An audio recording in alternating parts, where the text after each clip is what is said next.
NEET UG 2026 के paper leak मामले में सीबीआई ने दिल्ली से एक और मास्टरमाइंड मनीषा गुरुनाथ मंधारे को गिरफ्तार कर लिया है।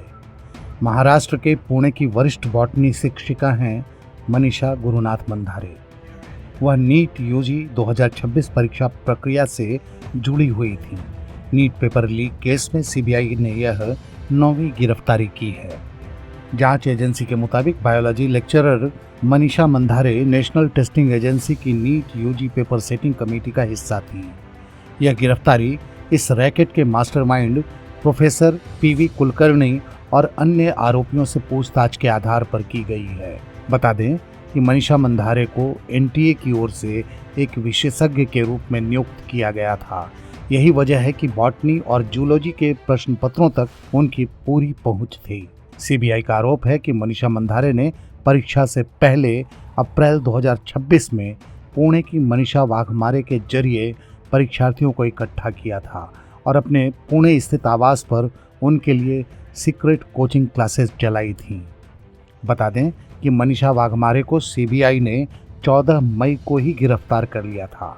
इसी वाघमारे के जरिए मंधारे ने चुनिंदा छात्रों को लीक हुए प्रश्न और उसके उत्तर लिखवाए और इसके बदले में उन छात्रों से लाखों रुपए वसूले थे। ध्यान रहे, मंधारे के बताए सवाल 3 मई को हुई परीक्षा में हूबहू मैच कर गए थे। इससे पहले इस केस में सीबीआई ने लातूर से chemistry expert professor PV Kulkarni को गिरफ्तार किया था, जो वर्षों से नीट का पेपर सेट करने वाले पैनल में रहे थे। पिछले 24 घंटों के दौरान सीबीआई ने देश भर में 6 जगहों पर छापेमारी की है। इस कार्रवाई में कई संदिग्ध दस्तावेज, लैपटॉप, बैंक स्टेटमेंट और मोबाइल फोन जब्त किए गए हैं। जब्त सामग्री का विस्तृत विश्लेषण जारी है। अब तक इस मामले में दिल्ली, जयपुर, गुरुग्राम, नासिक, पुणे और अहिल्यानगर से कुल 9 आरोपी गिरफ्तार किए जा चुके हैं। इनमें से 5 आरोपियों को अदालत में पेश कर 7 दिन के रिमांड पर लिया गया है। वहीं कल गिरफ्तार किए गए 2 अन्य आरोपियों को पुणे की अदालत में पेश करने के बाद ट्रांजिट रिमांड पर दिल्ली लाया गया है। उन्हें दिल्ली के राउज एवेन्यू कोर्ट में पेश किया गया। सीबीआई इस पूरे मामले में बड़ी तेजी से अपनी जांच का दायरा बढ़ाती जा रही है। उम्मीद की जा रही है कि इस केस में अभी कई और लोग गिरफ्तार होंगे और जल्द ही इस पूरे रैकेट का खुलासा कर दिया जाएगा। लेकिन इन गिरफ्तारियों और रैकेट के खुलासे के बाद भी यह सवाल बचा रह जाता है कि आखिर ये रैकेट इतनी आसानी से परीक्षा में सेंधमारी कैसे कर जाते हैं।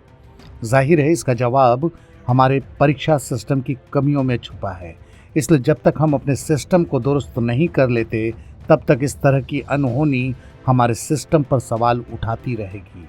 अब देखना है कि ऐसा मजबूत और पारदर्शी सिस्टम कब तक बनेगा जिसमें किसी सेंधमारी की कोई गुंजाइश नहीं होगी। इस खबर में फिलहाल इतना ही। देश और दुनिया की बाकी खबरों के लिए देखते रहिए India.com।